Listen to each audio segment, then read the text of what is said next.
a lovely summer morning, a duck sat on her eggs, looking longingly at the river. Sitting on the eggs all day is a tiresome job, The duck thought. She wished she could swim in the glorious river. She chatted with the bullfrogs. She watched a stork pass by. The mother duck wished she could go for a walk like the stork, but she had to mind her eggs. She decided not to move until the eggs hatched. Crack! Ah, my first baby. The duck quacked in delight. Out came a tiny duckling with soft feathers and tiny eyes. Peep, peep! The duckling walked all around her mother. The duck watched her duckling in delight. Crack, crack! Ah, more babies. Cried the duck, as one after the other the eggs broke. The ducklings ambled around everywhere. An old duck came by. "What pretty little ducklings you have," She said. The mother duck nodded proudly. They are handsome, aren't they? They take after their father. "What about that one? It hasn't hatched yet." Asked the old duck. "Let me take a look. It's a big egg." The old duck pecked and tossed the egg, but nothing happened. "You know what? This looks like a turkey's egg. Throw it away before it's too late," Said the old duck. "I had one in my nest once. I tried and tried to make the bird swim with my others, but it wouldn't come with us. After all the trouble I took hatching it, the ungrateful bird waddled away. I never saw it again." The mother duck thought about it. Oh well, I've sat on it for a long time. Let me see if it hatches by tomorrow. "Do as you wish. Nobody listens to good advice these days," Said the old duck. She went away quacking crossly. Soon after the old duck left, the big egg hatched. Out came a large and ugly duckling. The mother duck was astonished. It doesn't look like the other ducklings. Maybe the old duck was right. It must be a turkey, but I'm going to make it swim, whether it likes it or not. Once upon a time, there lived a mother duck who has been sitting patiently on her clutch of eggs. As you can imagine, sitting on the eggs for a long time was tiresome. It is such a tough task sitting on the eggs for a whole month. Fortunately, my friend Stork sometimes visits me often and shares interesting stories. He also knows the Egyptian language quite well. Exactly. Did you know that hieroglyphs are used in the Egyptian language? A hieroglyph is like a picture that can mean a word. Wow! I see that the ducklings don't want to come out of their eggs, right? Yes, but I think they'll be hatching very soon. All we need to do is put all over it. Just a little more. Yes, we did it. Thank you very much. Oh, what cute and lovely ducklings you've got. Except that one with a big head.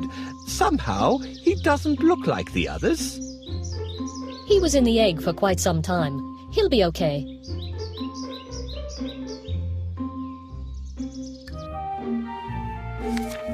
The next day, the mother duck took all of the ducklings for a swimming lesson. She watched the big duckling waddle along. He jumped straight into the water, much to her surprise. Splash! He's not a turkey after all, Thought the mother duck. She was relieved. After a good swim, she called her ducklings together. Listen, my babies. We're going to the farmyard now. It'll be a special treat for you.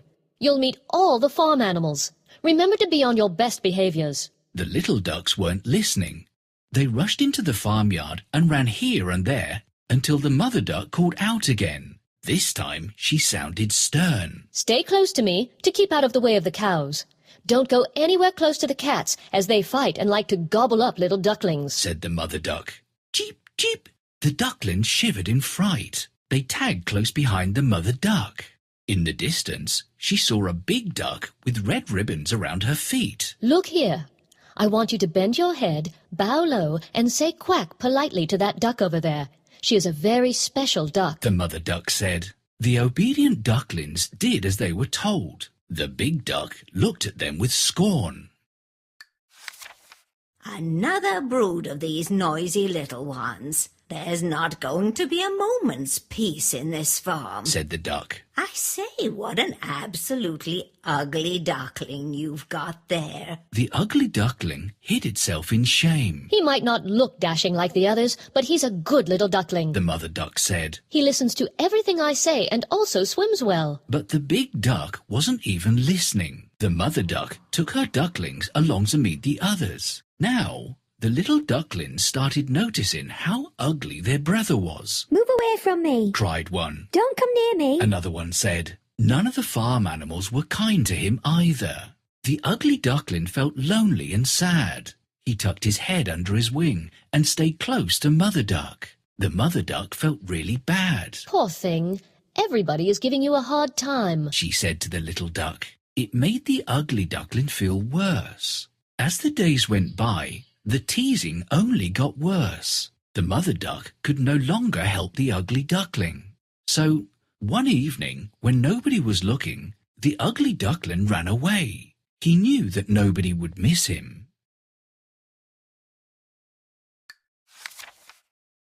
Mother Duck with her brood reaches the farmyard. She is eager to introduce her ducklings to everyone, especially the old duck. Quack, quack, quack, quack, quack, quack. Hey, everybody, look. We have a few new additions to our farm. Come on, ducklings. Greet our old... Good job. Now that's how ducklings greet elders. Your kids are wonderful. Except that one with the long neck. He is wonderful too. You really should see how he swims. Well, you may be right. But isn't he too different from the others? Still, I don't like that one with the big head. I don't think he belongs here. Why do you say that? He is a very nice little duckling. Well, I guess I probably don't belong here. He walked on for a long time and reached a big moor. The purple heather looked glorious. The ugly duckling was enjoying the beauty and silence, but all of a sudden there were loud quacks. He turned around and spotted a bunch of wild ducks. Hey, look at this fellow. One wild duck said. He looks terrible. Don't think you can tag along with us. The ugly duckling was upset. Of course, he had no plans to go along with the wild ducks. All he wanted to do was lie among the rushes, look for food and go swimming. Pop! Boom! The hunters! Cried the wild ducks and flew away at once. The dogs and the hunters looked around for ducks and geese. One dog ran close to the ugly duckling and grabbed it. But when it saw how ugly the duckling looked, the dog let the duckling go. For once, the duckling was glad that he was ugly. After the hunters left, the duckling went in search of a safer spot. Soon he found a cottage along the way. There were large raindrops falling from the sky, and it looked as if there was going to be a storm. He went inside and found a plump woman with a cat on her lap and a hen perched on her shoulder. When she saw the duckling, she welcomed him inside and fed him well. But the cat and hen weren't happy. They wanted the cottage all for themselves. Do you know how to lay eggs? Asked the hen. No, I can't lay eggs, said the duckling. Can you make your hair stand at the end like this? Can you fight with the neighbour's dog? Asked the cat. No, I don't think so. The duckling answered. In that case, we advise that you leave the cottage soon. Our mistress hates useless creatures, said the unkind cat. Goodbye, the hen called out as the duckling went away. The duckling left the poultry yard. After wandering around for a long time, he reaches the hut where the cat and the hen live. They are the lords of the house and consider themselves superior. Where do you come from, you ugly birdie? You have to know one thing. We are the masters of this place. Yes, and if you want to live here, you have to listen to us. Go and pick all the eggs that were laid by the hen to us. Can you catch mice? I don't think I can. Can you lay eggs? No, but I can swim and dive. Dive? What a useless thing to know. You should learn to do something useful. If you can't do anything useful, go away. We don't need you. Maybe you're right. I'd better go. But how do I get out of here? The door... I can jump out of the window, but I need a drawer to get under it first. Thank you. This is exactly what we need. Now I can climb onto the drawer. Now, we have to open the window. There's no handle on the window. It must be somewhere in this room. Now we can open the window. Thanks for your help. Goodbye, cat. Goodbye, hen.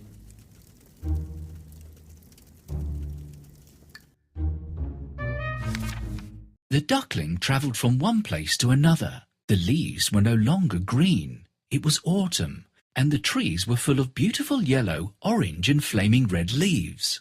One evening he saw a flock of birds in the sky. They were snow white, with beautiful wings that flapped gracefully. The ugly duckling couldn't believe that there were such beautiful birds in the world. How I wish I could become one of them, the duckling thought. Winter soon came, and the duckling, all alone by himself, tried his best to paddle on and find food. But one winter night his legs froze in the icy pond. A peasant woman found the helpless duckling and saved him from the pond. She brought him inside the house, and the duckling enjoyed the warmth. But when he saw children running towards him, he flew away in fright. The duckling endured many difficulties all through the icy cold winter. But spring finally came, and he sat by the moor among the reeds. The duckling discovered that he was able to flap his wings. He watched in awe as 3 beautiful swans swam by. They glided gently over the water, and the duckling felt an ache in his heart. Let me fly towards the swans. It is better to be killed by them than to be pursued by ducks or beaten up by fowls and hated by everyone, he thought. As he flew close to them, he bent his head down in shame. He was surprised when he saw his reflection in the water. He was no longer an ugly, loathsome and clumsy duckling. He was a beautiful swan, and he looked as noble and graceful as the other swans close by. It was almost like magic. His wish had come true. When the swans flew past him, he joined them. The other swans looked at him with special respect. They bowed their heads low. He felt sad, yet happy deep inside. He wondered why all the creatures had treated him so badly just because he was ugly. He did not understand why the swans bowed to him simply because he was a beautiful young swan. But he knew that all the scorn and mockery had made him strong at heart. He was not afraid of anyone. Ugly Duckling has been hiding in the reeds for a long time. Thanks for your help. Wait a minute. I can hear the sounds of swans flying. I would love to see them one more time. Look, there's a new one among us. Hello, please, what is your name? I'm Ugly Duckling. That's what people call me. Why? You are not a duckling, and most definitely not ugly. You are a swan, and a beautiful one at that. Take a look at your reflection. Ah! Is that really me? I never thought I would look like a graceful swan. Indeed, you are one of us now. You are welcome to stay in our big, happy family. Thank you so much.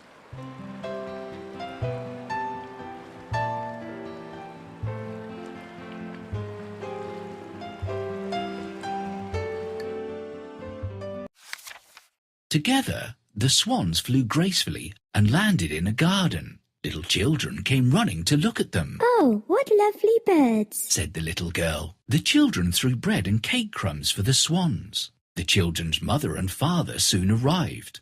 They watched the swans for a while. The new one over there. The children's father pointed. He is the most handsome of all. As the sun shone bright and the flowers rustled in the breeze, the swan decided that life was good after all. He rustled his feathers and curved his gentle neck. He cried in joy as his heart filled up with happiness. I never dreamt that I'd be so happy one day, he thought. I'll not be called an ugly duckling anymore.